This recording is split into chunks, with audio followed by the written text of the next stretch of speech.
Please give the same warm welcome to our next guest, Loretta Lau. She's an artist. Thank you, thank you. Thank you, Loretta, that you are here and that you would like to share with us your experience as a performer, poet, dancer, singer, teacher. Actually, you do a lot of stuff. That will be also my questions to you. But first, we have to start our conversation. I think from this that you, I think, mostly identify yourself as a democratic activist. Yeah. And you come from Hong Kong, Yeah. which is a place that actually right now faced some struggles when it comes to their own identity, the identity of this place and the freedom of the people who actually live there. So maybe my first question to you, because Mark, who set up this conversation and who put the title for this conversation, also described you as the artist who live on the exile. Yeah. So are you agree with that? Oh yeah, definitely. I have actually never thought that I will be living in this condition since I moved to Czech Republic. That the Hong Kong movement started, and my life kind of like upside down because that's something I couldn't imagine in my whole life, that I'm losing my country, and in a sense that like after 1 year of this movement that I am losing my identity to be a Hong Kong person, I couldn't go back. And the thing is like you can never know that if you can go back or not, and like you don't know that if you're in the blacklist yet or not. And but my family, honestly, my friends and family, they just warn me like kind of like every, single day, saying that, hey, Loretta, think twice if you would love to come back. And they know that I would like to go back because the last time I was in Hong Kong is already 2020 February. And for me, to seeing my friends, to seeing my family is my human right. And for me to go back to Hong Kong, it's very important because I want to update what is the feeling to be a Hong Konger. So maybe let's shortly describe the situation of Hong Kong, because maybe not everyone actually know what's happening in Hong Kong right now.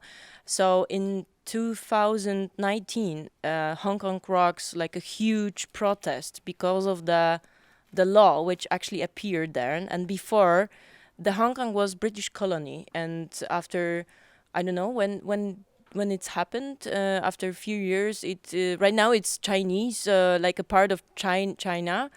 And you also were the person who actually born in British Hong Kong. So you right now like divided between two identities.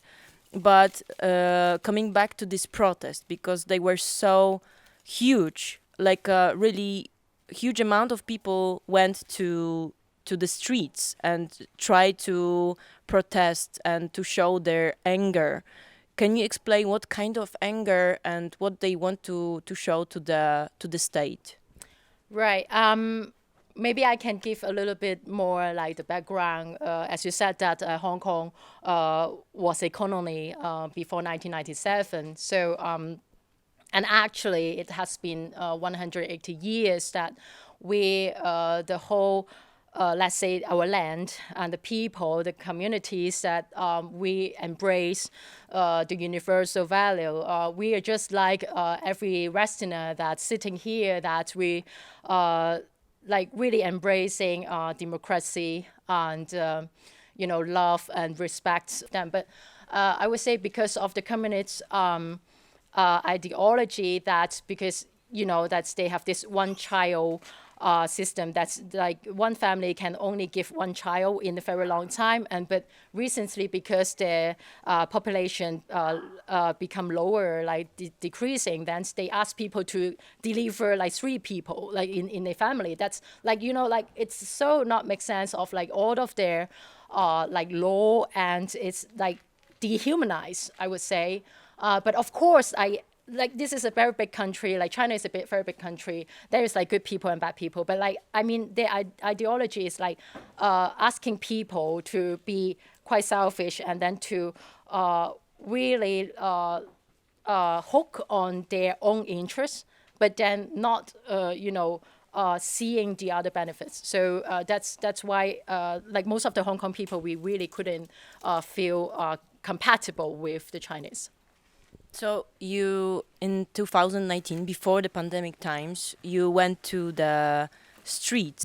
The police department was really brutal to the people from the street. Why? Why they decided to like calm down this protest in that way?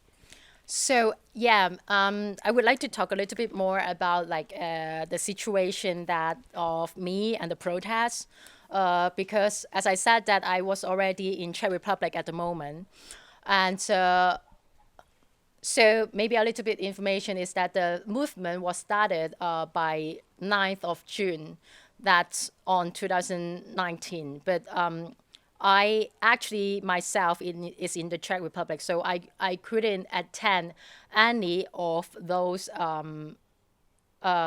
rally or protests. So what I was doing is that I tried to make this story also appear in the Czech art scene. So on the 4th of June, just like 5 days before the movement started, that I have a performance in Dogs, the Contemporary Art Center in Prague, which is like one of the very prominent like art space in Prague. So I did a performance to encourage the Hong Kong people to come out on the big day of 9th of June. And also that on that day, 1 million Hong Kong people were on the streets. And then on 12th of June, actually 2 million Hong Kong people, they were on the streets. And that's the whole year, maybe you will relate it also to the pandemic, right? The whole year, actually, a lot of students, they keep protesting actually like every day, I would say. And a lot of people, they die without acknowledgement and without investigation. And the police that said that they die because they committed suicide, but then they die in a very weird way. They have something like tied on their hands, and they actually, in some bags, they're floating on the sea, and some of them, they're naked. And there is like some videos showing that someone was, just pushed down from a very high building, and you can see it's already a dead body. So honestly, that's as you said, that is like police brutality, and also there's lots of murder cases that was not investigated, and it's really a bad situation. As I have a lot of duty here in Czech Republic, and I couldn't just go back at the moment, and that's why I started to work on a lot of art. For example, one art was on the Fatah Square, that I put myself in a jail, let's say like a very tiny jail, which is a like 2 meters cube. So I put myself there for 24 hours, that not having food, and it was just 7 degrees in the wintertime. And some people, they actually will came by, and then they see this translucent, like semi transparent fabric, and then they saw a person there, and then she's kind of like sacrificing her freedom for 24 hours, and then they just came to me and then start to talk to me, hey, why are you here, who are you, and why are you doing so in this place? And so and there is also like some projection of 4 movements, the Hong Kong one in the Tiananmen Massacre, and then also 2 in the Czech Republic, Prague Spring, and also February Revolution. So that's why I try to put like all the dimension to people, saying that this kind of things, the human crisis is not just in Hong Kong, and it's not just in the time right now, but also throughout the history and throughout the time spaces everywhere. And why we not so compassion right now, because it's not close to you. But when a person sit here, talking here with all of you, then you feel the connection. So that's why I'm doing this in person, seeing people everywhere. And now I try to not just doing arts in Czech Republic, but also come to Portugal, going to London, going to Germany, try to convey all these messages, seeing people and actually talk to people face to face. So, and you believe that it will work and it will give you the power to change the system? I believe that people are the power itself. I believe that no one shall forget any human crisis. I believe that as an artist, we have a responsibility to convey all the issues of humanity, not just of political one, but maybe of the gender one, of maybe on climate changes, and maybe like all the things that we should have to focus on. And so that's why I think this arts advocacy work is very important. You told us the situation, but what other tools do you use to transform this whole idea, general idea, into actions and to like provoke people or try to make them think and rethink the situation? For me, everything in the daily life that I consider is a tool of art.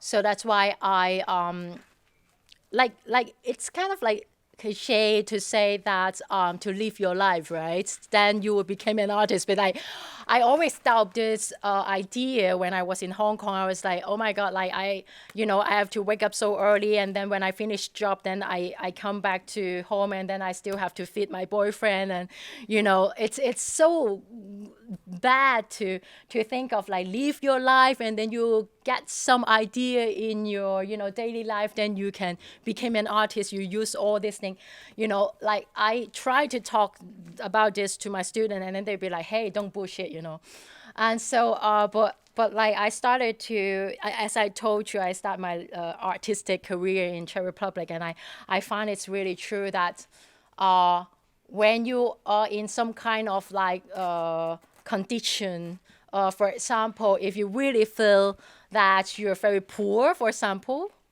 like it's very useful to be very poor as an artist, because that it makes you very creative. But also not only in economical ways, but other way of describing this poorness. How would you describe how poor you are there? Oh my God, it's yeah. It's like not just about finance. It's also about I wouldn't see myself as a person who adapted in the Czech Republic. I don't know how do you feel when you're studying in your art school, but I felt definitely racist and sexist. Okay, so you need to confront your own culture, your own like habits, artistic habits, with the expectation of people from artistic world from Prague. That was the challenge for you then. Yes, definitely. When I was reading interviews with you, you often use this kind of metaphor that you would like to be a mirror to others, to other people. Yeah. And I think that's really important idea to you as a political artist. What does it mean? How people actually, what actually people can see through you as a mirror? Yeah. So as I just mentioned, that I used for example, like interview, or for example, like meditation. That's called the guided imagery. So maybe I can explain a little bit of the art form, so people can kind of understand more about how actually the art itself could be a mirror, and people can see themselves through me. So for example, I always use one like let's say a tool, because I do yoga, and in Hong Kong that I used to practice yoga myself, and also I used to listen to some guided imagery for me to focus and to do meditation. So I find it's very interesting to actually use it in some artistic way. So I start to, gather people like right now and then ask people to sit down and close their eyes. And then we do breathe in, breathe out together for 4 minutes. And then so when you get into some kind of like meditation stage, that I will start to talk about some stories, start to like bring out some story from actually maybe let's say the Tiananmen massacre. That then let's say I am one of the students in the Peking University at the moment, and then you are the exchange student, and then me and you were enjoying some time in the spring in 1989 until the day that we decided something big happened, and then we decided to go to the hunger strike in the Tiananmen. And then we spend time there. We are hopeful. We know that the government is going to change, blah, blah, blah. And then one day that you listen, you heard the shooting on the sky, and then people are running away, and then the tank is getting in, and you lost me. So then on the morning, you know that I died. And then you decided to go to Hong Kong to start your new life. And then your daughter in the 2019 that she became a protester, and it's remind you about me. So this kind of, idea that when people, they close their eyes and then they have their own imagination in their mind, that I think it's very important for people to actually put their feet in the shoes of the protester, or actually to the people who already died, and actually to feel it, but not just seeing the newspaper, thinking that he is the Tan Man. But who is the Tan Man? It's a person. So that's how I say that it's a mirror, that actually it's reflecting the truth, or like reflecting of like how you would feel if you were that person. Actually really interesting, because you actually convert the idea of meditation, because meditation should actually calm us down, and this whole culture of mindfulness, that we shouldn't be stressed about our life. And suddenly Loretta Lau comes and try to set people's mind in the set of feeling the massacre and feeling the strong emotion of people who actually experience that situation, this trauma situation. It's almost hypnotic, it's like a hypnosis. So that's really interesting. Do you use that kind of techniques as well? I mean, psychological techniques or